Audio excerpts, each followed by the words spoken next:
President Trump, a man of few allegiances who seized control of the Republican Party in a hostile takeover, suddenly aligned himself with Democrats on Wednesday on a series of key fiscal issues, and even gave a lift to North Dakota's embattled Democratic U.S. Senator.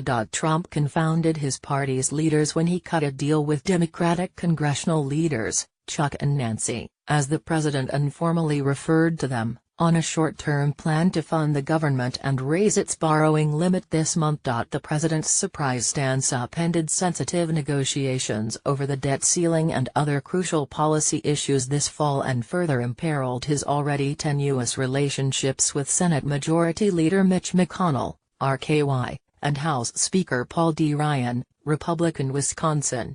The episode is the latest turn in Trump's separation from his party as he distances himself to deflect blame for what has been a year of gridlock and missed opportunities for Republicans on Capitol Hill. It follows a summer of presidential stewing over McConnell and Ryan, both of whom Trump views as insufficiently loyal and weak in executing his agenda, according to his advisors.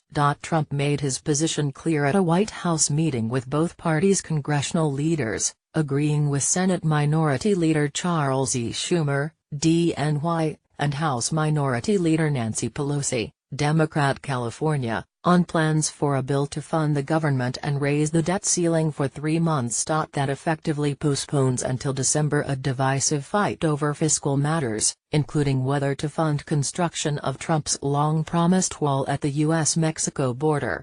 "We had a very good meeting with Nancy Pelosi and Chuck Schumer," Trump told reporters Wednesday aboard Air Force One as he traveled to North Dakota. "We agreed to a 3-month extension on debt ceiling, which they consider to be sacred, very important. Always we'll agree on debt ceiling automatically because of the importance of it." In siding with Democrats, Trump overruled his own Treasury Secretary, Steven Mnuchin, who was in the middle of an explanation backing a longer-term increase when the president interrupted him and disagreed, according to a person briefed on the meeting who was not authorized to comment publicly and spoke on the condition of anonymity. Trump was in deal-cutting mode, the person said. Schumer, Pelosi offered Democratic votes for Harvey aid if paired with short-term debt limit hike after the gathering. McConnell said he would add provisions extending government funding and the debt limit through mid-December to legislation passed by the House on Wednesday providing $7.85 billion in Hurricane Harvey relief. McConnell introduced the legislation late Wednesday night, setting up a Senate vote as early as Friday. The president agreed with Senator Schumer and Congresswoman Pelosi to do a 3-month funding extension and a debt ceiling into December, and that's what I will be offering, based on the president's decision, to the bill, McConnell told reporters. The president can speak for himself, but his feeling was that we needed to come together to not create a picture of divisiveness at a time of genuine national crisis. Later in the evening, McConnell introduced legislation to extend current spending levels and the federal borrowing limit until December 8 and increase disaster funding to $15.25 billion. The funding boost includes several provisions to address potential damage from Hurricane Irma, which is expected to make landfall in the continental United States over the weekend. During the meeting Wednesday, Trump also threw tacit support behind the Democrats' push for a Dreamers bill that would effectively formalize an Obama-era program shielding undocumented immigrants brought to the United States as children from deportation. Trump on Tuesday began phasing out the Deferred Action for Childhood Arrivals program, which GOP hardliners regard as illegal amnesty, but suggested Wednesday that if Congress passed a Dreamers bill he might sign it.